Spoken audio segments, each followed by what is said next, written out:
Israel Palestine പ്രശ്നത്തിൽ അപ്പുറത്തും ഇപ്പുറത്തും നിൽക്കുന്ന ആൾക്കാരുണ്ട്. അതുകൊണ്ട് ഒരു പൊസിഷൻ പറയാൻ പാടില്ല എന്ന് പറയുന്ന ഇൻഫ്ലുവൻസേഴ്സ് എവിടെയെങ്കിലും ഉണ്ടെങ്കിൽ ആ പരിസരത്ത് നിങ്ങളുടെ കുഞ്ഞുങ്ങളെ ഉള്ളാതിരിക്കാനുള്ള ജാഗ്രത നിങ്ങൾ കാണിക്കുക. കാരണം എന്താ അറിയോ, ഇത് 70,000 മനുഷ്യരെ കൊന്ന കാര്യമാണ്.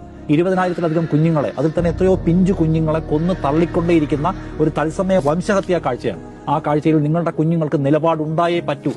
എന്റെ കുഞ്ഞുങ്ങൾക്ക് രാഷ്ട്രീയമൊന്നും അറിയില്ല എന്ന് പറയാൻ പാടില്ല. നമ്മുടെ മുന്നിൽ ആൾക്കാർ തല ചെതറി മരിച്ചുകൊണ്ടിരിക്കുകയാണ്. വൈറ്റ് ഫോസ്ഫറസ് ബോംബ് വീണ് എല്ലുരുകി കുഞ്ഞുങ്ങൾ മരിച്ചുകൊണ്ടിരിക്കുമ്പോൾ അതിനകത്തൊരു നിലപാട് പറയാൻ പറ്റില്ലാത്ത ഒരു കുഞ്ഞായിട്ടല്ല നിങ്ങൾ നിങ്ങളുടെ കുഞ്ഞിനെ വളർത്തേണ്ടത്.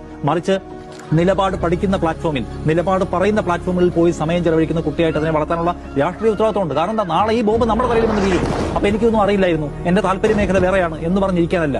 മറിച്ച് നിങ്ങളുടെ കുഞ്ഞുങ്ങൾ ജീവിക്കുന്ന കാലം ഏതാണെന്ന്, നിങ്ങളുടെ കുഞ്ഞുങ്ങളെ പോലെ പ്രിവിലേജ് ഉള്ളവരായിട്ട് ഇല്ലാത്തവരായി എത്രയോ മനുഷ്യർ അവിടെയുണ്ട്. നിങ്ങളുടെ കുഞ്ഞുങ്ങൾ സന്തോഷിക്കുമ്പോൾ സന്തോഷമില്ലാത്ത രക്ഷിതാക്കളുണ്ട്, കൊല്ലപ്പെടുന്ന കുഞ്ഞുങ്ങളുണ്ട് എന്ന ബോധ്യം നിങ്ങൾക്ക് ഓരോരുത്തർക്കും ഉണ്ടാവണം. നമുക്ക് ബോധ്യം ഉണ്ടാവണം. കാരണം നമ്മുടെ കാലത്ത് അതിജീവിക്കാൻ കഴിയാത്ത മനുഷ്യർക്ക് വേണ്ടി വർത്താനം പറയാനെങ്കിലും നമുക്ക് പറ്റണം. അല്ലെ അവിടെ എന്താ സംഭവിക്കുന്നത് മനസ്സിലാക്കാനുള്ള ബോധങ്ങൾ നമുക്കുണ്ടാവണം. അതല്ലാതെ എന്റെ സപ്പോർട്ടേഴ്സിൽ കുറെ ഇസ്രായേലി ആൾക്കാരും ഉണ്ട്, അതുകൊണ്ട് എനിക്ക് അതിനകത്ത് നിലപാടെടുക്കാൻ കഴിയില്ല. ഒരു ഘട്ടം കഴിയുമ്പോൾ ഫ്രീ പലസ്തീൻ എന്ന് പറയാൻ ചോദിക്കും, ആ ഫ്രീ പലസ്തീൻ എന്ന് പറഞ്ഞ് അത് പുച്ഛിച്ചൊഴിവാക്കാണ്. അങ്ങനെ കുഞ്ഞുങ്ങളെ രാഷ്ട്രീയ രഹിതരാക്കി മാറ്റുന്ന, കുഞ്ഞുങ്ങളെ രാഷ്ട്രീയത്തിൽ നിന്ന് വലിച്ചകറ്റി മാറ്റി കേവലമായിട്ടുള്ള എന്റർടൈൻമെന്റിൽ മാത്രം കുരുക്കിയിരുന്ന, അവരോട് വളിപ്പും വർത്താനവും വഷളത്തരവും മാത്രം പറഞ്ഞ ഇൻഫ്ലുവൻസേഴ്സ് ഉണ്ടെങ്കിൽ ആ പരിസരത്ത് നമ്മുടെ കുഞ്ഞുങ്ങൾ പോകുന്നില്ല എന്ന് ഉറപ്പാക്കാനുള്ള ബാധ്യത രക്ഷിതാക്കളായി നമുക്ക്